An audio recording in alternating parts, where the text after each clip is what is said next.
Michael Tatlock, if you will come forward. And we can introduce you to this part of the congregation as one of our newest practitioners here, who comes to us sort of, by the way, through the North Hollywood Church of Religious Science, the Bellingham Church, CSL, and Spirit Works in Burbank. So he's been at a few churches around here. He knows what he's doing, and he has been up-leveled to the consultant to the search committee because of having done that for 3 other churches. So please welcome Michael Tatlock.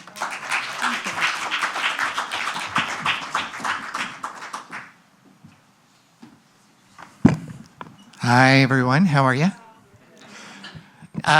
Yeah, as Reverend Dr. Maureen said, I've been through this a couple of times, and Reverend Tricia Klink also knows that I've been through this, and she held my hand on one of them.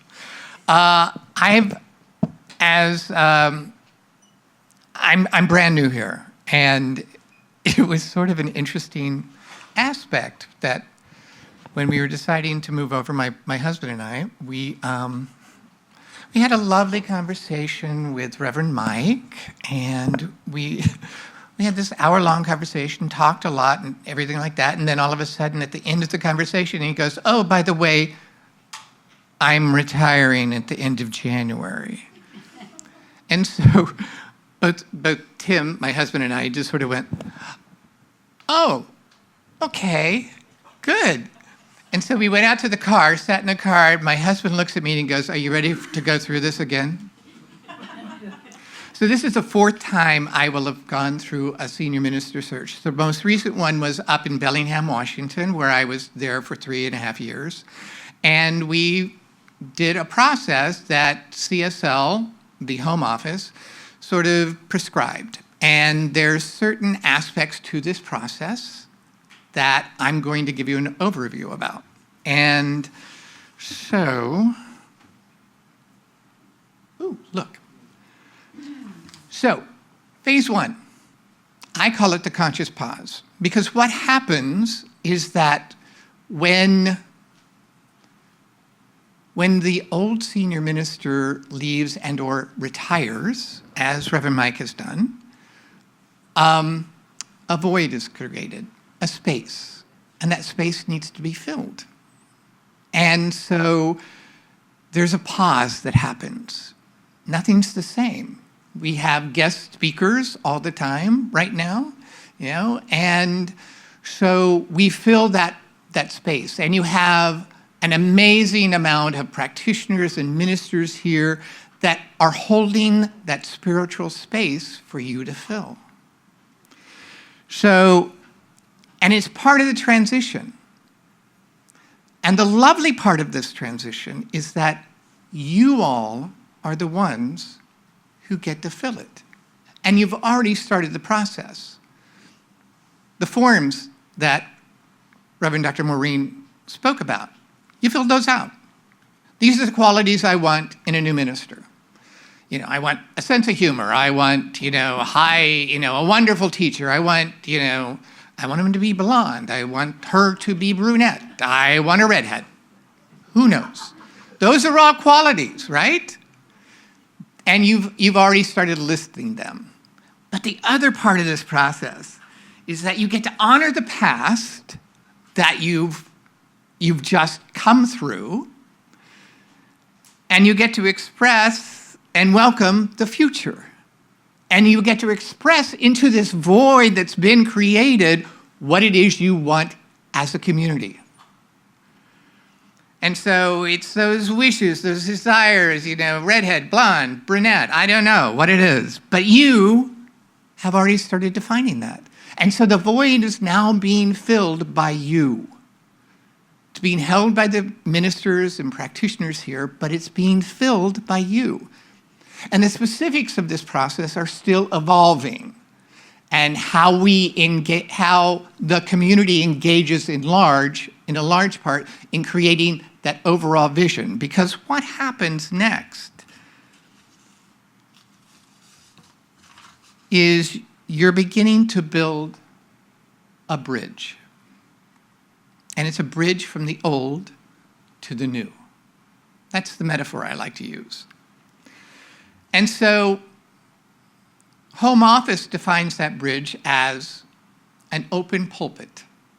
That means this pulpit here at CSL Granada Hills is open at the present time. And so we as a community are coming together to define what it is, the parameters that we're searching for. It's like writing our job description for the new minister, in a way. But it's bigger than a job description, because it's sort of, what is the spiritual essence of this new person that we're trying to attract to us? Because it is literally the co-creation process in action. That's what you're participating in now. So, within this open pulpit package, which you've actually received from Home Office because the discussion has already been started, is you get to give them your financials. I think it's 2 years of your financials, maybe 2 or 3. You have to give them your bylaws. What are the legal operating, conforming laws that we're operating under as a nonprofit organization? You give them your policies and procedures. You create a video of CSL Granada Hills. Who are the people? You give them a demographic. How many people are, what's the age range of the people that we have here? Do we have a youth program? All sorts of data points are being gathered right now. That's what your search committee does. It helps gather the data points together. We also give information on Granada Hills, California, overall. What's Granada Hills like? What areas are surrounding Granada Hills, like Mission Hills, where I'm moving to. So all this is gathered together, and then it's sent into Home Office. And there's a posting that happens at Home Office. It's literally called the open pulpit. And you post initially for 60 days. It has to be there for 60 days. And what that initial posting allows is all the ministers who are licensed by CSL overall, worldwide, can apply for the position. And they send their information into Home Office, and Home Office does an initial screening, making sure that they're licensed, their license is in good standing, et cetera, et cetera, et cetera. And then they forward those applications that have passed through that initial screening to the search committee. And then the search committee goes, oh, well, candidate A, they meet A, B, and C, and D. So they do their own screening here. And then what happens is that all the applicants who have submitted their package and have passed through Home Office and the search committee, then the search committee basically goes to the board and says, hi, we have all these applicants, and we think these 3, 4, 5 are great fits for our community according to what we have said we're looking for. So they recommend candidates to the board to bring in. And that's important because they go from applicant to candidates for your position. So what happens is that the board goes, oh, well, let's bring these 3, 4, 5, 6, however many they decide that they want to bring in, let's bring them in. So they bring them in for what's known as a candidate weekend. And the candidate weekend is sort of this gauntlet of activity that happens for the candidates for your position. And it involves meeting the community, you all. It involves meeting with the staff ministers and the practitioners and the board and whomever else that the board decides that they really need to meet so that everybody has an input.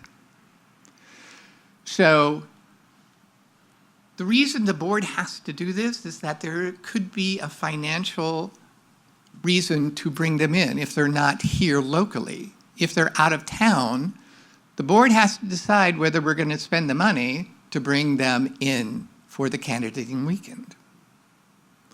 Because the board handles the business of the organization, right?